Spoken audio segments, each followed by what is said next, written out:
What's up, my friends? It's Crypto Jay, and welcome to another training video. In this video, I want to talk about this whole concept and really the process of creating rich mental imagery and movies, videos in your mind around what you want. I think that a lot of people in crypto, they get extremely overwhelmed, plus they're excited, and therefore that creates more overwhelm, and they don't really create a plan.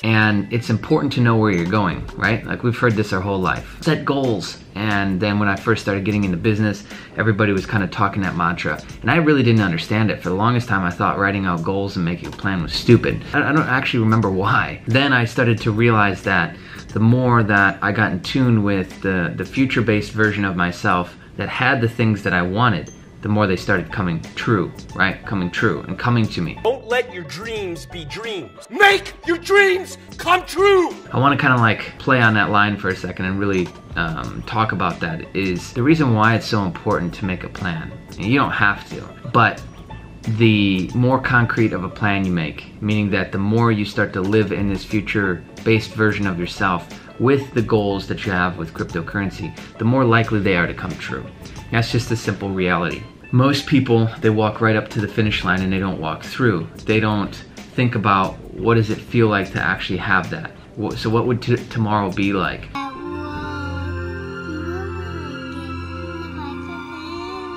With this accomplishment now done, thinking about it as if it's already happened, what does that next day look like? What does that next moment look like? What does life now look like?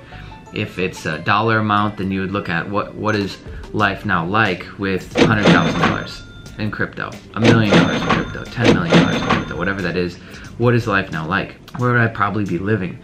What would I probably be doing? Where would my time be spent now that I've got all of this accomplished? Because most people don't walk through the finish line, right? They go right up to it. They don't get it. There's so many stories like this in our history about, stop just before the finish line. And in sports, you hear all those, beautiful euphemisms and stories, and it does have its place, especially when we're talking about crypto. Anyway, I got this new book. It's called Confidence 2.0, right? I'm a huge avid reader. Read a couple hundred books over the last few years.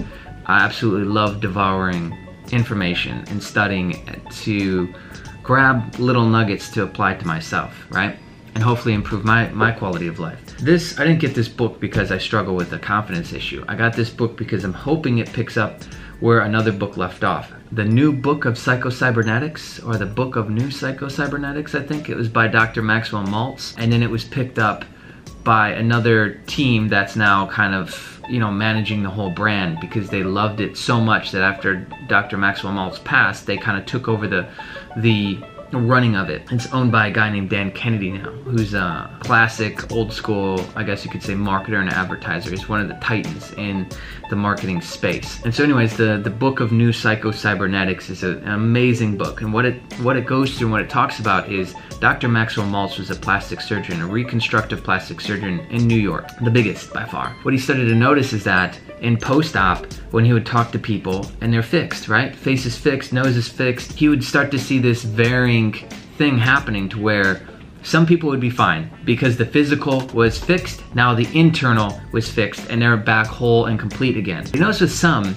that they weren't whole and complete, they actually were the same. And he would literally hold up a mirror to them and say, look, you're fine, like it's fixed, it's gone. And he's like waiting for this amazing reaction, and he's just not getting it. And he started noticing those seeping through the cracks. And so he really started to, instead just, he could have just turned the other cheek and just said, oh yeah, whatever, they're stupid, they're this, they're that.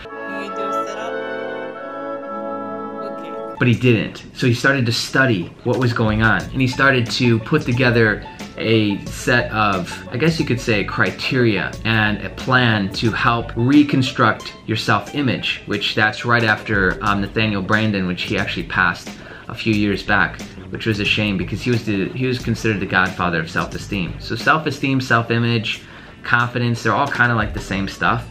that we're talking about here, all it really has to do with is creating a strong internal belief about yourself. And you see people like Conor McGregor, you see people like Daniel Craig playing roles like James Bond and the Mission Impossible movies, and you can't help but be inspired. You can't help but think, gosh, like those guys are really, really confident. I think a lot of guys, girls, they walk away from seeing role models like this and thinking, how can I be better as a person? How can I create more confidence in my life? And we use the word confidence because we don't know, a lot of us don't know that, oh, it's self-image or self-worth or all these other labels. They all mean the same stuff. And so we kind of walk away from that with thinking, okay, how do I build more confidence? You don't have to get the book, the new Psycho-Cybernetics. I'll summarize it all for you right here, right now, as much as I can remember. It's been a few years since I read it, but I talk about it often so that it stays at the top of my mind. One of the biggest concepts is he talked about what he called the theater of the mind.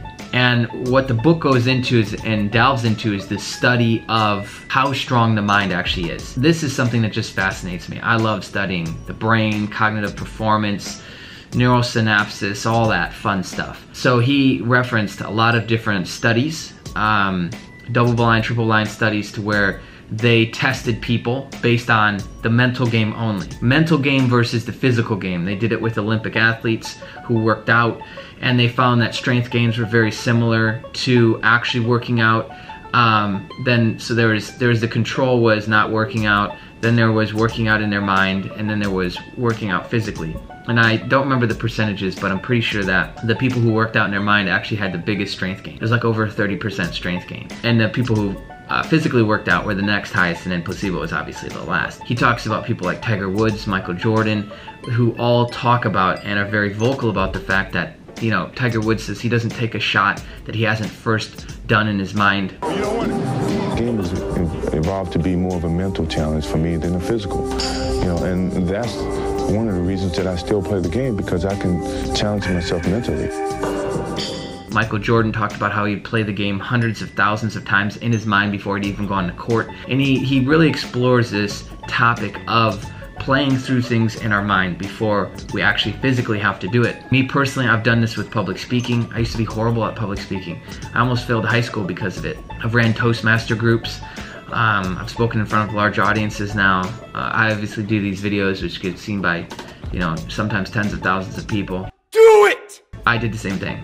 Just do it! And I can say without a doubt that it 100% helped me. So you have famous people, even Oprah talks about it, Ellen talks about it. You have famous people, authority people talking about it. I've got my own personal experience with it. I'm sure if you were to explore your memory bank, you'd have memories and experiences to where you were so into the mental game beforehand that the physical, like when you went and actually did it, was that much easier, or maybe it went smoother, maybe it went better in some sort of way. So with your plan with cryptocurrency, with the life you want to create for yourself, I think it's equally as important to do that. The number one thing that I see, and the number one question that I get asked is like, how do I plan this? Not only how do I track it, but how do I plan this? What do I do? What do I do with my portfolio? How do I allocate things properly? How do I make sure that I'm not putting too much in this thing and not enough in this thing? We first have to start at the end. I think the easiest way with anything is to start all the way at the finish line and work your way backwards, because how easy is it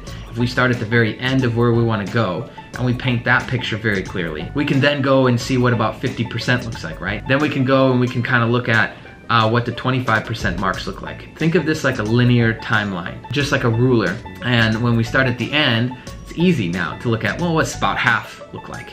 Then what's about 75% look like? Then 25. Then we can fill in the eighth marks and the 16ths and 30 seconds. And before you know exactly what you need to do today. You know exactly what you need to be thinking about in a very clear and focused manner. And again, I think that's what's missing with most people. So they get the excitement, and then sometimes they get the overwhelm because there's too much going on, but then usually they don't move forward, and they don't move forward in the way that they want to, because they're then paralyzed at that point. And then they go searching for and occupy their time with what I call false positives and almost false narratives that have been created out of the overwhelm, out of the fear, out of the not knowing. They are then going in the wrong direction. And it feels true because, again, it's fueled by what? That inner voice inside of our heads. The whole point of what I'm discussing with you in this video is I would challenge you to start to create and make movies in your mind. We always have time to do that. I mean, there's so much actual time in the day. When you're driving, when you're zoning out,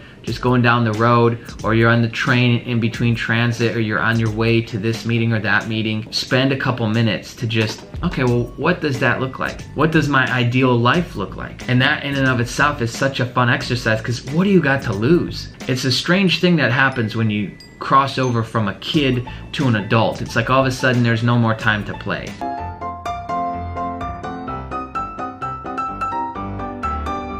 Everything has to be serious. We have no more time to dream. You know, dreamers are made fun of and doers are constantly rewarded, when there's so much to be said for playing around in these little mental constructs of what your life could be like. And the reality is, you guys have seen it. You guys have seen people making hundreds of thousands of dollars, millions of dollars with cryptocurrency, and yet it's not happening for you yet, right? So I would challenge you to start to adopt this process. Whenever you have free time, just start small. Start with a little piece, and then let it build, let it build, let it build, and keep coming back to it so that it starts to build this new neural network. The more you think the same way and do the same things, your brain creates defaults. This is called neuroplasticity. Neurons that fire together eventually wire together, meaning habits, a groove. And we know this to be true with everything we do. You know, the way we put on our socks, the way we go to work, the foods that we eat, our weekly schedule, blah, blah, blah, blah, blah. The same thing happens here. We need to flex those muscles. We need to build those muscles deeper and stronger so that we actually can create more things, manifest more things in our physical world around us. And this helps us do that. This is a very insanely powerful tool to do that. How I manifest money. I have been manifesting money, like really focusing on that this year, and there are like probably 3 or 4 specific instances in the last like 6 to 8 months where I've literally like manifested money. What I like to do when I manifest money is I set intentions each month. So on the new moon, you can find out the dates of the new moon each month by just popping it in Google, and you will find out. Law of Attraction manifestation stories. Now, the first one is my first ever experience, and it made me like totally, you know, into all of this. I've learned a lot about myself, and also a lot about manifesting and the law of attraction, and how the law of attraction, the universe is crazy, and it will bring you things beyond your wildest imagination. So you don't got to read either of these books if you don't want to. I would suggest that you do if you're an analytical guy like myself who likes to have facts and stats and really learn about the specifics of something. Then it's a very quick read. It's only a couple hundred pages. This book, we'll see, hopefully this picks up where that left off, because there hasn't been a book since now 1970 that's really picked up where that left off, I don't feel anyways. But yeah, this is one of my newest reads, and I challenge you, I'm gonna end it here, and challenge you to start to adopt this theater of the mind process and this mental movie process around the goals that you have with cryptocurrency. Much love, my friends. See ya.